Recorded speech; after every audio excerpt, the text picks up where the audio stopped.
KVS Pembuatan Roti C01 Amalan Keselamatan, Kesihatan dan Kebersihan.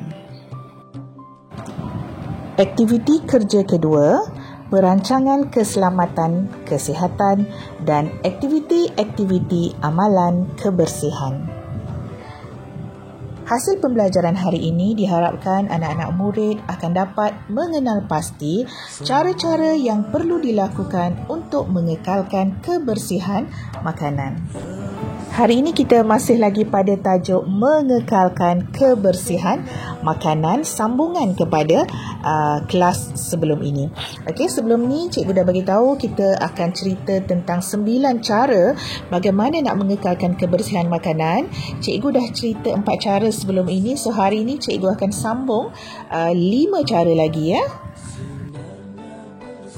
Okay, cara kelima, bagaimana kita nak mengekalkan kebersihan makanan adalah memasak makanan dengan segera. Okey, untuk pengetahuan anak-anak semua, makanan memang perlu dimasak dengan segera. Lagi-lagi kalau makanan basah ataupun makanan mentah.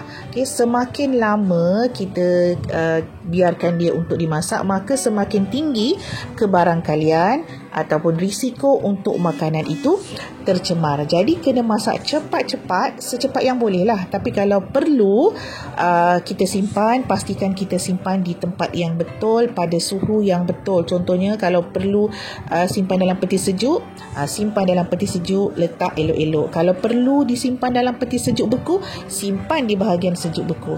Okey, lagi-lagi kalau makanan bercengkerang macam siput, kerang, kepah, lala, remis semua tu, itu lagilah kita kena masak segera. Kalau boleh jangan simpan, sebab selain daripada makanan tu jadi tak segar, dia mungkin juga tercemar.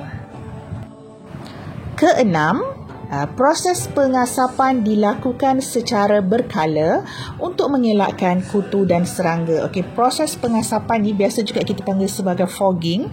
Macam sekarang pun kita biasa nampak kan orang buat sanitasi ataupun sanitize kan kawasan rumah, sebab itu yang untuk COVID-19 lah. Tapi sebenarnya memang kita dah biasa juga dengan proses pengasapan ini di rumah, di dapur, untuk mengelakkan kutu dan serangga. So masa kita buat proses pengasapan ataupun fogging tu, kita adalah prosedur yang perlu kita ikuti. Contohnya makanan kita simpan, tutup segala makanan ataupun benda yang terdedah, dan kita pun kena keluar. Okay? Jadi proses pengasapan tu dilakukan secara berkala, maksudnya ada tempoh masa tertentu untuk mengelakkan kutu dan serangga berada di dapur. Yang ini kita fokus pada kebersihan dapur. So yang ini sangat penting sebab di dapur tu adalah tempat kita mengendalikan makanan. Jadi kita nak kekalkan kebersihan makanan, tempat kita mengendalikan makanan tu kena betul-betul bersih. So bila fogging ni ataupun kita buat pengasapan ni, serangga dan juga haiwan perosak boleh kita musnahkan. Seterusnya, cara yang ketujuh untuk mengekalkan kebersihan makanan adalah makanan yang mempunyai masalah diuruskan dengan baik. Masalah dekat sini contohnya katakanlah makanan itu rosak. Okey, kalau macam dalam gambar ni kan, buah-buahan. So kita kena buang. Okay, masukkan dalam plastik, pastikan bertutup, berikat, kemudian kita buang dekat tong sampah, dan kemudian kita buanglah di tempat pengumpulan sampah. Kalau makanan yang dah lepas tarikh luput pun kita perlu uruskan. Maksudnya kita kena keluarkanlah, kena buang, jangan simpan, sebab dikuatiri makanan yang dah rosak ini akan mencemari makanan yang belum rosak. Okay? Dan itu kepentingan juga kalau kita amalkan konsep first in first out, sebab kita tak nak makanan yang berkemungkinan dah rosak disebabkan oleh dah lama boleh merosakkan ataupun mencemarkan makanan yang baru. Jadi jangan dibiarkan, kena selalu periksa kita punya makanan. Baik, yang ke-8 adalah gunakan sudu untuk merasa makanan. Okey, semasa kita memasak, tujuan kita memasak tu nak membunuh bakteria.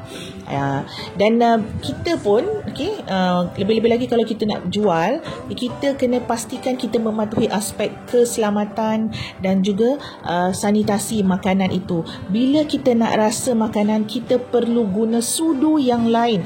Jangan guna sudu yang ataupun senduk yang kita gunakan untuk memasak. Kita ambil, kemudian kita letak dekat mulut kita, kemudian kita letak balik dekat dalam periuk. Yang itu tak boleh kita buat macam tu, tak boleh. Salah.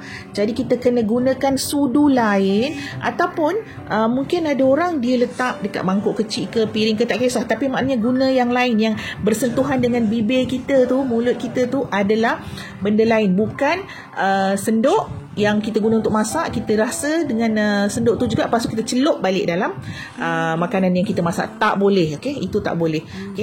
Ataupun ada orang dia letak dekat tapak tangan kan, sebenarnya yang itu pun memanglah dia tak mencemarkan makanan, tetapi tak baik sebab dia bahaya. Benda tu panas kan.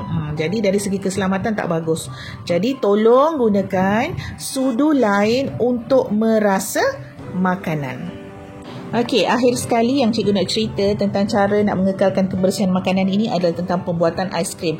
So, aiskrim ini perlu disediakan dengan cara yang betul. Okey, bila nak buat aiskrim, kebanyakannya kita akan gunakan susu ataupun hasil tenusu. Susu dan hasil tenusu ini sebenarnya adalah antara makanan yang mudah tercemar dan tidak tahan lama. Jadi, perlu dimasak dengan cara yang betul dan dengan segera. Kalau boleh, jangan simpan-simpan. Okey, dan kita perlu mementingkan aspek kebersihan semasa membuat aiskrim ini. Dan bila dah selesai proses menyediakan aiskrim, kita kena simpan segera, sejukkan dulu, kemudian simpan segera di peti sejuk, bahagian beku. So dia agak cerewet juga nak buat, dan kita kena jaga dia punya kebersihan. Baiklah, cikgu dah cerita hari ni 5 cara bagaimana nak mengekalkan kebersihan makanan, campur dengan 4 yang kelas sebelum ni. So jumlahnya jadilah 9.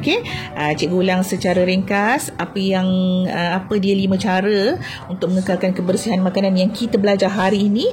Termasuklah kena masak makanan cepat-cepat, kena buat proses pengasapan ataupun fogging, kemudian makanan yang rosak perlu ditangani segera, gunakan sudu lain untuk merasa, dan untuk penyediaan aiskrim kita kena jaga kebersihan dan simpan segera di tempat yang sepatutnya pada suhu yang betul.